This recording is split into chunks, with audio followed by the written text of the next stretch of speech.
మీ జీవితంలో ఎప్పుడైనా కనీసం ఒక్కసారైనా ఈ ప్రశ్నలు మిమ్మల్ని వెంటాడాయా? అసలు నేను ఎందుకు ఇక్కడ ఉన్నాను? నా జీవిత పరమార్థం ఏమిటి? నిజమైన శాంతి ఎక్కడ దొరుకుతుంది అని. నిజానికి మన లోపల ఇటువంటి ప్రశ్నలకు సమాధానం దొరకనప్పుడే మనిషి సహజంగా బయట దైవాన్ని వెతకడం మొదలు పెడతాడు. అందుకే కొందరు ఆలయాలు దర్శిస్తారు, కొందరు చర్చిలలో మోకరిల్లుతారు, మరికొందరు మసీదులలో, గురుద్వారాలలో, ఆరామాలలో ప్రార్థిస్తారు.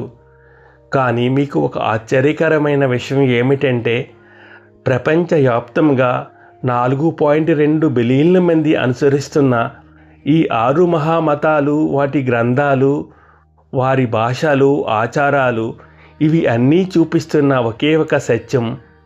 ఈ 6 మతాలు ప్రవాహాలు అన్నీ కలిసి చివరకు సంగమమయ్యే ఒక మహా ఆధ్యాత్మిక సాగరం ఏమిటో ఇప్పుడు ఈ వీడియో ద్వారా మనం తెలుసుకోబోతున్నాం.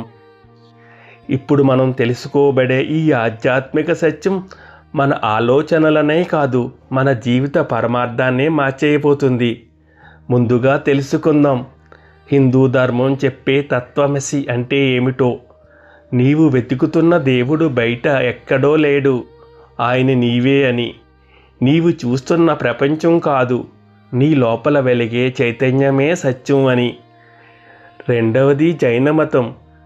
మహావీరుడు చూపిన అహింస అంటే కేవలం జీవులను హాని చెయ్యకపోవడం కాదు, శరీరంతో మనసులో కూడా ఎవరిపైన చెడు భావన పుట్టనివ్వకపోవడం, మమకారం వదిలివేయడం, ఆత్మ స్వచ్ఛతను నిలుపుకోవడం. ఇక క్రైస్తవం చెప్పేది క్షమ. ఆ క్షమ ఆయుధమైన చోట శత్రువు ఉండడు, అహంకారం మరణించిన చోట మనిషి మిగలడు. శిలువపై ఆ నీను కరిగిపోయిన క్షణమే రక్తం చిందిన నేలపై దైవత్వం వెలిసింది. ఇక ఇస్లాం చెప్పే సారం తస్లీం, అంతా అల్లాహ్ చిత్తమే అన్న సత్యం ముందు నాది అనే భ్రమ మోకరిల్లుతుంది. ఎక్కడైతే నీ ఉనికిని నువ్వు విస్మరిస్తావో అక్కడే నీ అహంకారం నిశ్శబ్దం అవుతుంది. ఆ శూన్యంలోనే తస్లీం పరిమళిస్తుంది. బుద్ధుడు చూపిన మార్గం నిర్వాణం.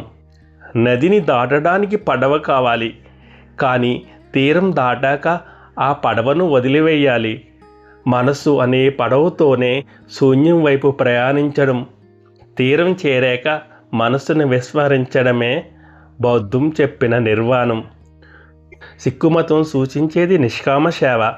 ప్రతిఫలం కోరని చేతులు, ప్రార్థించే పెదవుల కన్నా మిన్న. సేవలో నిమగ్నమైనప్పుడు నేను అనే శబ్దం నిశ్శబ్దమవుతుంది. ఆ నిశ్శబ్దంలోనే నీ స్వార్థం కరిగి నీ ఆత్మ విశ్వాత్మ అనే మహాసముద్రంలో విలీనమవుతుంది. ఇప్పుడు గమనించారా? ఈ 6 మతాలు చెప్పుతున్నది ఒకటే, నిన్ను నీవు వదులుకో అని.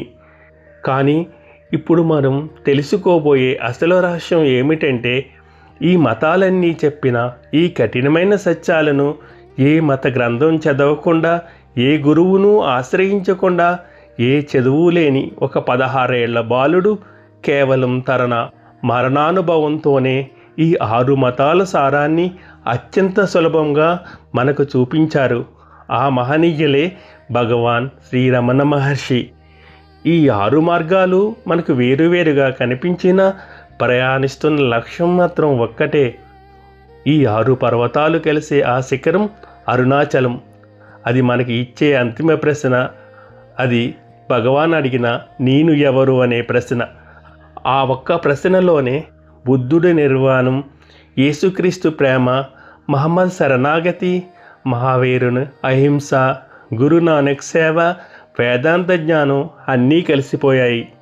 ఇక్కడ పరిశీలించేది నీవే, పరిశీలించబడేది కూడా నీవే.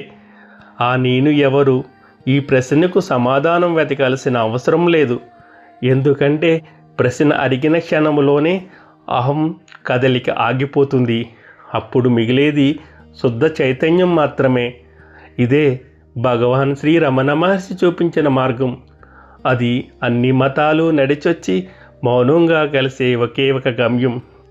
అందుకే కులం దాటి, మతం దాటి, దేశ సరిహద్దులు దాటి ప్రపంచం మొత్తం తిరువన్నామలై వైపు ఎదురు చూస్తుంది. భారతదేశంలో అనేక పుణ్యక్షేత్రాలు ఉన్నాయి, కానీ అరుణాచలం మాత్రం అద్వితీయం. ఎందుకంటే ఇక్కడ పూజ అక్కరలేదు, ప్రదక్షిణ చాలు. ప్రార్థన అక్కరలేదు, మౌనం చాలు. అరుణాచలం చుట్టూ ప్రదక్షిణం చెయ్యడం, స్వయాన్ని చుట్టూ ప్రదక్షిణ చెయ్యడం. రమణ మహర్షి చెప్పినట్లు అరుణాచలం ఆత్మస్వరూపం. దాన్ని చూస్తే నిన్ను నువ్వు చూసుకున్నట్లే. అది నిన్ను మౌనంగానే పిలుస్తుంది. ఆ మౌనంలోనే అన్ని మతాలు కరిగిపోతాయి, అన్ని మార్గాలు ఆగిపోతాయి, అన్ని సాధనలు ముగుస్తాయి. ఎందుకంటే ఆ మౌనంలోనే భగవాన్ శ్రీ రమణ మహర్షి సన్నిధి మన జన్మ సార్థకతను నిశ్శబ్దంగా నిలబడుతుంది. అక్కడ ప్రతి సాధకుడు బయట ఏదీ వెతకడు, తనలోని తన సత్యాన్ని తెలుసుకొని పరమానందంలో నిలిచిపోతాడు. ఓం నమో భగవతే శ్రీరమణాయ.